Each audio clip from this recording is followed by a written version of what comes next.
অবিশ্বাস্য, অকল্পনীয়। এভাবেও জেতা যায়, এভাবেও ফিরে আসা যায়। অসম্ভবকে সম্ভব করে পুরো বিশ্বকে দেখিয়ে দিল মেসি কি পারে, আর্জেন্টিনা কি পারে।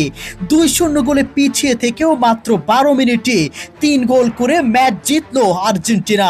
না, এটা কোনো রূপকথা নয়, না কোনো নাটক। বিশ্বকাপের মঞ্চে দেখা গেল এক অবিশ্বাস্য ম্যাচ।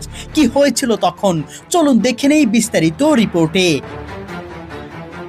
ম্যাচের শুরুটা ছিল সম্পূর্ণ মিশরের দখলে। আক্রমণের পর আক্রমণে আর্জেন্টিনার রক্ষণকে চাপে ফেলে তারা। 2 গোলের লিডও তুলে নিয়েছিল মোহাম্মদ সালাহরা। গ্যালারিতে তখন স্তব্ধতা, আর্জেন্টিনার সমর্থকদের চোখে মুখে হতাশা। মনে হচ্ছিল বিশ্ব চ্যাম্পিয়নদের বিশ্বকাপের যাত্রা বুঝি এখানেই শেষ হতে চলেছে। এই বুঝি বিদায় নিতে হলো বিশ্বকাপ থেকে। কিন্তু ফুটবলে শেষ বাঁশি বাজার আগে কিছুই শেষ নয়। আর মাঠে যদি থাকে লিওনেল মেসি, তাহলে অসম্ভব শব্দটির সংজ্ঞাই বদলে যেতে পারে। ম্যাচের শেষ ভাগে হঠাৎ করেই বদলে যায় পুরো দৃশ্যপট। আর্জেন্টিনা আক্রমণের গতি বাড়িয়ে দেয়, একের পর এক সুযোগ তৈরি করতে থাকে। প্রথম গোলটি দলকে নতুন করে বিশ্বাস এনে দিল। এরপর যেন জেগে উঠে পুরো দল।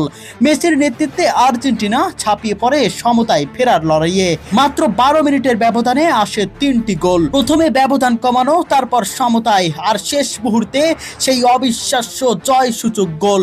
মুহূর্তেই আনন্দ ফেটে পড়ে আর্জেন্টিনা সমর্থকরা।